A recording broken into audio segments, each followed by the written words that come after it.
जो बात होनी चाहिए वो बात आखिर क्यों नहीं हो पा रही है? बात तो हो रही है लेकिन बात की नहीं हो रही है। दिल्ली में नीट धांधली को लेकर सरकार और सीजेपी के बीच बात तो जरूर हो रही है, लेकिन हकीकत यह है कि काम की बात पूरी तरह से गोल है।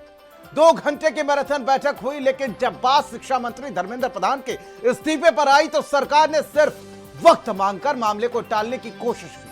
लेकिन सड़क पर लहू बहा चुके देश के युवा अब किसी झुनझुने या लॉलीपॉप से शांत रहने वाले नहीं। अल्टीमेटम बिल्कुल साफ है, सरकार के पास शनिवार दोपहर तक का वक्त है। अगर काम की बात नहीं हुई तो शनिवार को दिल्ली के सड़कों पर अब तक का सबसे बड़ा और आर पार का आंदोलन होगा। आज पूरे दिन भर में क्या हुआ, रिपोर्ट के जरिए दिखाते हैं।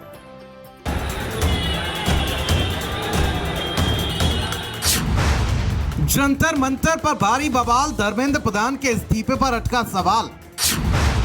सीजेपी और सरकार में आर पार, पेपर लीक पर कब तक चुप रहेगी सरकार? पीएम मोदी का सख्त संदेश, क्या प्रधान की कुर्सी छीनेगी ये नया आदेश? छात्रों के लहू से लाल हुई सड़क, 27 के रण से पहले दिल्ली में भारी भड़क। हम लोगों ने बहुत साफ शब्दों में और राइटिंग में उनको बताया हमारे 3 मेन डिमांड्स। नंबर 1 क्या है? सुनाई नहीं दे रहा है? धर्मेंद्र प्रधान इस्तीफा दो।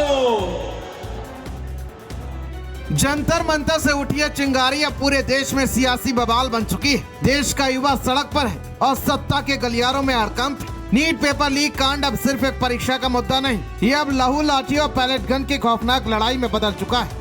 तो नंबर 1 डिमांड जो नॉन नेगोशिएबल है कि या तो धर्मेंद्र प्रधान इस्तीफा दे या तो उनको मंत्रिमंडल से बर्खास्त करे सरकार। नंबर 2 1 करोड़ का मुआवजा सारे फैमिलीज के लिए जिनके बच्चे आत्महत्या करके मर गए। नंबर 3 जितने हमारे भाई बहन यहाँ पे पीसफुल तरीके से प्रोटेस्ट कर रहे थे एंड जिन्होंने ब्रूटैलिटी सहा पुलिस के वजह से एंड उनके ऊपर एफआईआर दर्ज हुआ, वो सारे एफआईआर विड्रॉ किए जाए। दिल्ली में जब पारा चरम पर पहुंचा तो सरकार को बातचीत की टेबल पर आना ही पड़ा। विट्ठल पटेल हाउस में आज सीजेपी के प्रतिनिधिमंडल और जेपी नड्डा, जितेंद्र सिंह के बीच 2 घंटे मैराथन बैठक चली। सीजेपी ने 3 सूत्रीय अल्टीमेटम मेज पर रख दिया। पहला, छात्रों को मुआवजा दिया जाए। दूसरा, दर्ज केस की वापसी हो। और तीसरा, शिक्षा मंत्री धर्मेंद्र प्रधान का तत्काल इस्तीफा।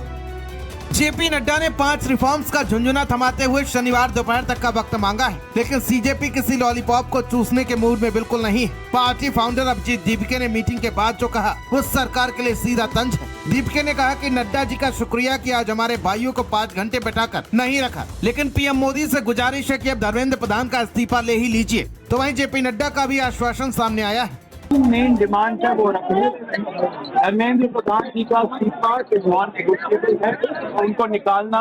नंबर 2 1 करोड़ का compensation and number 3 11 FIR file हुआ है, उन 11 एफआईआर कॉपी हम दे एंड उनको विड्रॉ कर। उनकी बातें हमसे सुनी, बातें सौहार्दपूर्ण वातावरण में हुई। उनकी मुख्यतः 3 डिमांड थी और 5 सुधार हमने उनको कहा है कि हम कल आपके साथ दोपहर बाद मिलेंगे। इस पूरे आंदोलन का सबसे खौफनाक और दर्दनाक चेहरा आज सियासत के केंद्र में आ गया। जब राहुल गांधी ने उस 19 साल के साहिल लोचाप को मीडिया के सामने खड़ा कर दिया तो पूरा देश सन्न रह गया। दक्षिण पश्चिम दिल्ली के नजफगढ़ के रहने वाला साहिल 20 जुलाई को तिरंगा लेकर शांतिपूर्ण प्रदर्शन कर रहा था, लेकिन पुलिस की पैलेट गन का एक छर्रा उसकी दाहिनी आंख में ऐसा लगा कि हमेशा के लिए उसकी आंख की रोशनी चली गई। एम्स के ट्रामा सेंटर में सर्जरी हुई, लेकिन सिस्टम का अंधापन ठीक नहीं हुआ। इनकी आंख डैमेज हो गई है, इनकी आंख से इनको दिखाई नहीं दे रहा है। हजारों युवाओं पर पैलेट गन चलाई गई है, लाठी चलाई गई है, मारा गया है, पीटा गया है। और ये क्या कर रहे हैं? पीसफुल प्रोटेस्ट कर रहे हैं। क्यों कर रहे हैं? इनका पेपर लीक हुआ। छात्र के घाव को दिखाते हुए राहुल गांधी ने ऐसा सियासी बम फोड़ा जिसने सरकार को बैकफुट पर धकेल दिया। राहुल ने सीधा कहा, धर्मेंद्र प्रधान एक अपराधी शिक्षा मंत्री है, वो इस ध्वस्त सिस्टम का प्रतीक है। उन्हीं की वजह से हजारों युवा सड़क पर खून बहा रहे हैं। जो एजुकेशन मिनिस्टर है, जिसके कारण ये हुआ है,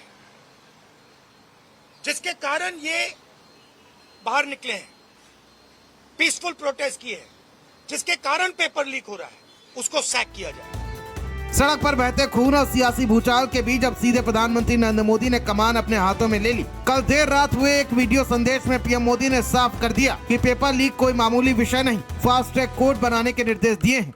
मैं जानता हूं कि पेपर लीक ये कोई मामूली विषय नहीं है। फास्ट ट्रैक कोर्ट और कठोर सजा के प्रावधान के साथ का ये मुसद्दा जल्द से जल्द उस बिल को सदन में पारित कराने का प्रयास किया जाएगा। हाँ, सरकार को एक मोर्चे पर राहत जरूर मिली। 26 दिनों से अनशन पर बैठे सोनम वांगचुक ने नड्डा और जितेंद्र सिंह से मुलाकात कर 65 सांसदों की अपील के बाद अपना अनशन तोड़ दिया है। सरकार एक एक करके मोर्चा शांत कर रही है। शनिवार की दोपहर अब दिल्ली की सियासत के लिए कयामत का दोपहर होने वाली है। सरकार ने कल तक का वक्त मांगा है। सवाल यह है कि पीएम मोदी का सख्त एक्शन धर्मेंद्र प्रधान के इस्तीफे के रूप में सामने आएगा। क्या 19 साल के साहिल की गई हुई आंख की रोशनी के बदले सिस्टम किसी के बलि लेगा, या फिर दिल्ली की सड़कों पर पैलेट गन और लाठियों का एक होरी खेल ऐसे ही चलता रहेगा। स्पेशल डेस्क, भारत समाचार।